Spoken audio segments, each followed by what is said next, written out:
Hello and welcome to episode 19 of Buxton Barrow Man, where I go through Buxton's history and clean up the town at the same time. Located in the small village of Dove Holes, Derbyshire, there once was a very important piece of infrastructure that you can still see today. But first, we must talk about why it's there. So just before the second major disagreement, the one from 1939 to 1945, Britain had noticed that aviation would become a huge new factor in winning a war if another was to spring up.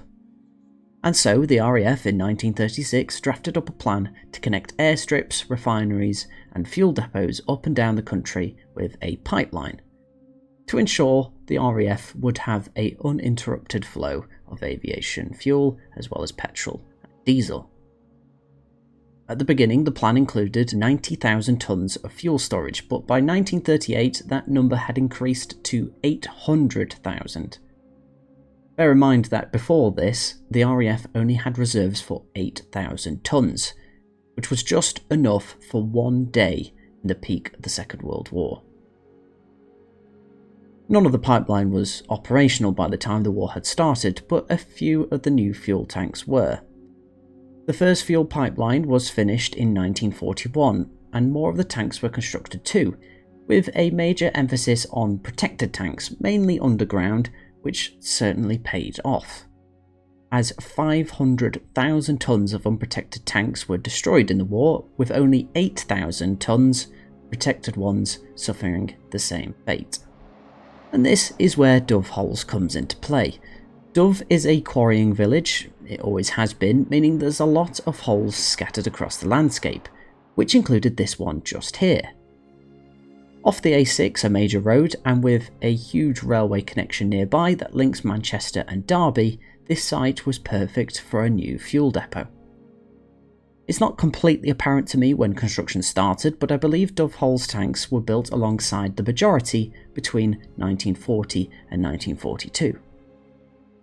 Dove's fuel depot is one of two protected depots that are not built into hillsides or mountains, as just like RAF Hill nearby, the tanks were constructed on the floor of the quarry and then covered over with waste rock, and then turfed over to look like a small hill.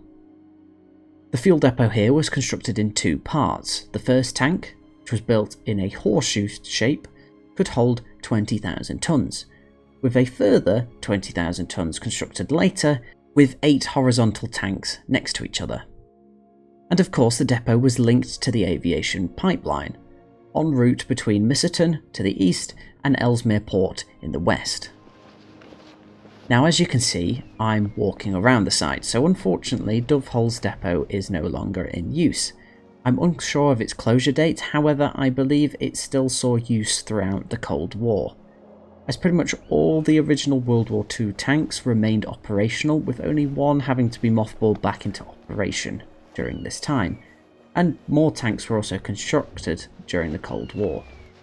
Nowadays though, the fuel pipeline just goes straight past Dove, but many parts of the pipeline system and tanks still remain operational. The nearest site to Dove still in use is Bramall in Greater Manchester. You can also see across the landscape of Britain these white posts marking the system beneath your feet. Unfortunately, like many bits of infrastructure in the UK, these pipelines are now privately owned. Also to note, I couldn't find much about it online, but it appears that the site had a sister set of tanks in Dove Holes itself, next to the train station on the site of Horseshoe Avenue. But to wrap up the video, the fuel depot site is technically an active quarry owned by Tarmac, so it does have security patrols. I advise that you don't visit the site. And of course I cleaned up just one wheelbarrow full this week, mainly from Ashwood Park and Morrison's car park. That's a good at least 10 metres below me. Woo!